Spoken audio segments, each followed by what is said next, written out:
उठा के बताया कि मेरा कर्जा माफ हुआ। आप लोगों में हुआ है किसी का?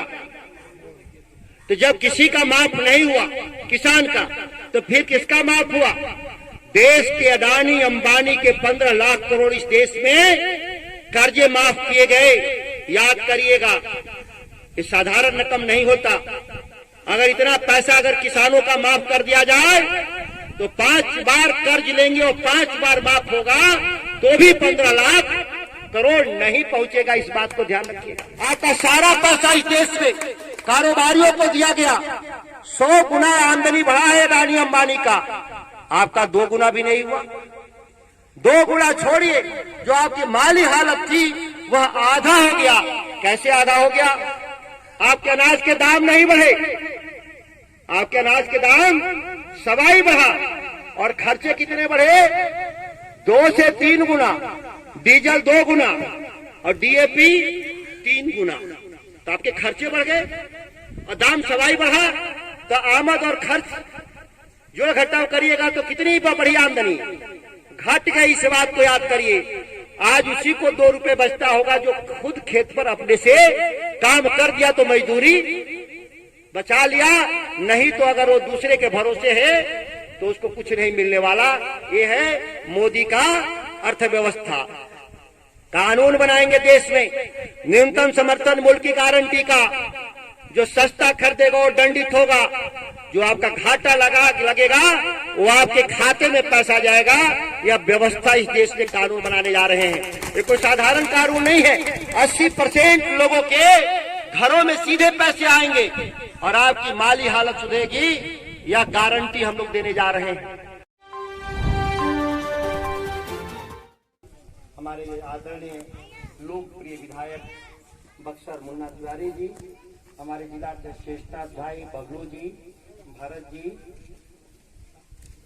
सुधीर गुप्ता जी, पूर्व जिला पार्षद सरोज राजभर जी, निर्मल कुशवाहा जी, भरत भाई, लाल बाबू भाई, कृष्णावती जी, सभी हमारे सम्मानित नेतागण, सभी नौजवान साथियों, मातम बहनों, 2024 लोकसभा चुनाव जिस गंगा नदी के किनारे हम लोग सभा को कर रहे हैं, लंबे समय से कटाव, सूखा, बाढ़ तीनों ही परिस्थितियों से गुजरता है। लेकिन बिहार में नीतीश कुमार की जो सरकार, जिस सरकार का वजूद बहादुर शाह जफर जो अंतिम शासक थे देश में, उनके वजूद से के बराबर पटना से नालंदा के बीच में केवल काम किया। इसके बाद बिहार के बाकी जिलों में, बाकी हिस्सों में उनका विकास का कोई भी रोशनी नहीं पहुंचा। क्या खेल है? 4500 करोड़ रुपए का एक पंप हाउस बनाया जाता है मोकामा में। गंगा का पानी राजगीर जाएगा, गंगा का पानी बोधगया जाएगा। लेकिन हम गंगा के किनारे हैं।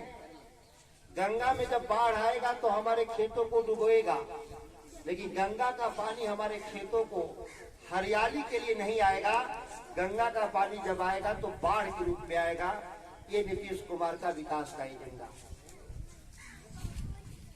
कर्मनाशा नदी लगभग रामगढ़ विधानसभा और बक्सर विधानसभा का आधा हिस्सा, पूरा चौसा प्रखंड का पूरा सिंचाई की व्यवस्था एक छोटी नदी कर्मनाशा में लगे हुए करीब 8-9 बड़े पंप हाउस पूरी खेती करते हैं इलाके का। कर्मनाशा और गंगा की तुलना ही नहीं हो सकती। 1000 कर्मनाशा मिल करके भी गंगा नहीं बन सकती। गंगा में इतना पानी है, लेकिन इसका एक बूंद खेती के लिए पानी पूरे देरांचल में कहीं भी पंप हाउस नहीं लगाया। एक पीने के लिए पंप हाउस लगा केशवपुर में, सिमरी ब्लॉक में, जिसका पानी पीने के लिए भी एक भी घर में मुयस्सर नहीं हुआ। 100 करोड़ रुपया नीतीश कुमार ने लगा लिया। ये भ्रष्टाचार के कुछ छोटे उदाहरण थे जो आपको हमने बताया। नीतीश कुमार को न खेती की चिंता, न ब्लॉक और अंचल में भ्रष्टाचार की चिंता। आप तमाम लोग से पाला पड़ता है अंचल और प्रखंड मुख्यालय से। आप जब जाते हैं अंचल में, आय प्रमाण पत्र, निवास प्रमाण पत्र बनवाने, मृत्यु प्रमाण पत्र बनवाने, जन्म प्रमाण पत्र बनवाने, खेत का दाखिल खारिज कराने जाते हैं या एलपीसी बनवाने। कोई काम ऐसा है नीतीश के राज में जो मुफ्त में हो जा, बिना पैसा दिए हो जा?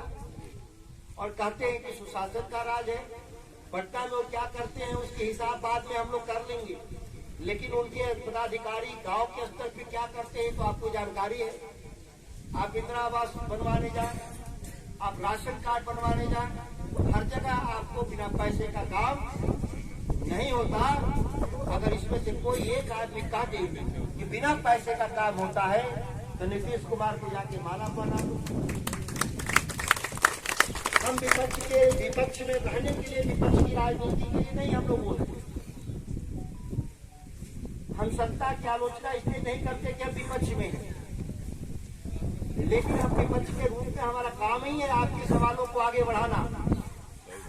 लोकतंत्र में दूसरा कोई उपाय है कि हम बोले या लिखे? दो ही तरीका है, सड़क से लेकर सदन तक बोले या लिख कर भेजे, यही दो तरीका है और कोई तरीका नहीं। लेकिन नीतीश कुमार गोंगी, बारी और अंधी सरकार है, और अब तो उनका क्या हो गया है, दिमाग में काम नहीं करता। आप टीवी चैनल पे देखे होंगे, आप मोबाइल पर भी देखते हैं, क्या क्या बोलते हैं वैसा बोल सकते हैं आप, गांव में भी नहीं बोल सकते। उनका मानसिक स्थिति गड़बड़ हो गया है, और मानसिक स्थिति गांव में गड़बड़ हो जाता है। लोग तो क्या करते हैं, लोग पेड़ में बांध देते हैं, सिक्कड़ में। जो गरीब आदमी क्या करेगा? और पैसा जिसके पास होता है कहाँ लेके जाता है उसको? रांची लेके जाता है। ये 75 साल का बूढ़ा आदमी, मुखौटा मुख्यमंत्री, सारे अभी जवान हैं, अभी और सरकार चलाएंगे। 19 साल हो गए, क्या सरकार चलाइएगा? आप सरकार चला रहे थे, एक नौजवान को नौकरी नहीं दे रहे थे, और तेजस्वी जी जब नौजवान उप मुख्यमंत्री बनते हैं तो 5 लाख पक्की सरकारी नौकरी दे देते हैं। हर गांव में स्कूल था, जितने क्लास थे उसके आधे टीचर थे, और हर पंचायत में एक हॉस्पिटल था जिसमें एक नर्स बैठती थी। तेजस्वी जी आए तो क्या किए, जितना आपका क्लासरूम था उससे ज्यादा टीचर दे दिए, हर हॉस्पिटल में 3 नर्स दे दिए, और दवा भी रखवा दिए कि आपकी छोटी मोटी बीमारी का इलाज पंचायत के स्तर के हॉस्पिटल में हो जाएगा। आपके बच्चे पढ़ लिख लेंगे। उसकी लड़ाई आगे ले जाना चाहते थे कि किसानों की आमदनी दोगुना हो, हर खेत तक पानी पहुंचे। ये भाषण दिए थे कौन, नाम याद है कि कौन नारा दे रहा था? देश का प्रधानमंत्री नरेंद्र मोदी। क्या कहे थे? हर खेत तक पानी पहुंचाएंगे। इस पूरे दिनांचल में किस खेत तक पानी पहुंचाने के लिए उन्होंने काम किया? वोट मांगने आए थे बक्सर में, 19 में भी आए थे, 14 में भी आए थे। भागलपुर से आप कैंडिडेट भेजे लड़ने के लिए, लोगों ने कहा कि बार बार बाहर ही लाते हैं आप, लोकल में आपको नेता नहीं मिलता, तो कहते थे मुझे देखिए, मैं बक्सर का विकास करूंगा। प्रधानमंत्री जी 25 को आ रहे हैं बक्सर में, फिर कहेंगे कि हमको देखिए। हम तो आपको देखकर ही वोट तो दिए 2 बार। तो बक्सर में जो एम्स आया वो कहाँ चला गया? भागलपुर चला गया। फाइल पर किसने दस्तखत किया? प्रधानमंत्री जी, उस फाइल पर आपका दस्तखत है। आपके बिना दस्तखत का 1000 करोड़ का परियोजना यहाँ से वहां नहीं हो सकता। मंत्री को 25 करोड़ का ही पावर है खर्च करने का, और एमपी को कितना है? 5 करोड़ रुपए। मंत्री को 25 करोड़ रुपए, और उससे ज्यादा खर्चा होगा तो कौन दस्तखत करेगा? प्रधानमंत्री करेगा। एक एम्स बनता 1000 करोड़ का।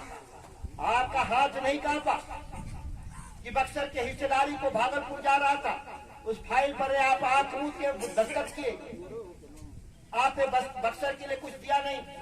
यहाँ जगदानंद सिंह सांसद से मेरे पिता चौसा में बिजली घर लगवाने का काम किया। उन्होंने, भरत भाई ने बताया, ये जो 4 लेन का काम उन्हीं के जमाने में लगा था। बक्सर से लेकर आपके जमाने में क्या हुआ? आपके जमाने में सभी परियोजनाएं जो 3 साल में पूरा होना चाहिए था, उस परियोजना को 10 साल लगा दिए पूरा करने में मोदी जी। यही आपके राज में हुआ। बताया कि मेरा कर्जा माफ हुआ, आप लोगों में हुआ है किसी का? तो जब किसी का माफ नहीं हुआ किसान का, तो फिर किसका माफ हुआ? देश के अडानी अंबानी के 15 लाख करोड़ इस देश में कर्जे माफ किए गए। याद करिएगा, ये साधारण रकम नहीं होता।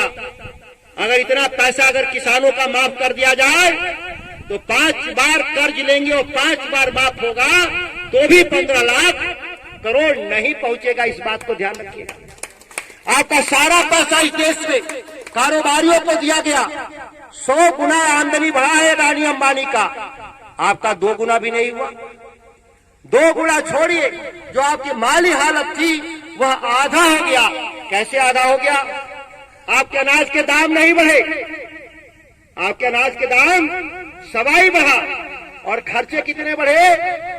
2 से 3 गुना, डीजल 2 गुना और डीएपी 3 गुना। तो आपके खर्चे बढ़ गए और दाम सवाई बढ़ा, तो आमद और खर्च जोड़ घटाव करिएगा तो कितनी बढ़ी आमदनी?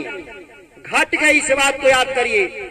आज उसी को 2 रुपए बचता होगा जो खुद खेत पर अपने से काम कर दिया तो मजदूरी बचा लिया, नहीं तो अगर वो दूसरे के भरोसे है तो उसको कुछ नहीं मिलने वाला।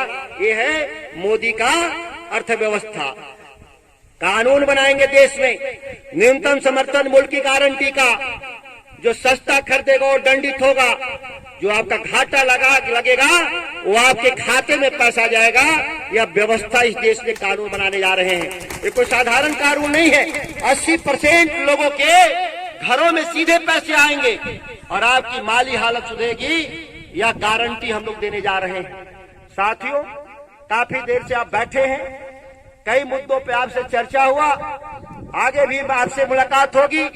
आप लालटेन छाप पर बटन दबा करके राष्ट्रीय जनता दल को चुनाव जिता करके इस देश में महागठबंधन की सरकार बनाएंगे और बोनस में नीतीश कुमार की सत्ता पलट जाएगी। यह बोनस होगा। इन्हीं चंद शब्दों के साथ अपनी वाणी को विराम देते हैं। जय हिंद, जय महागठबंधन।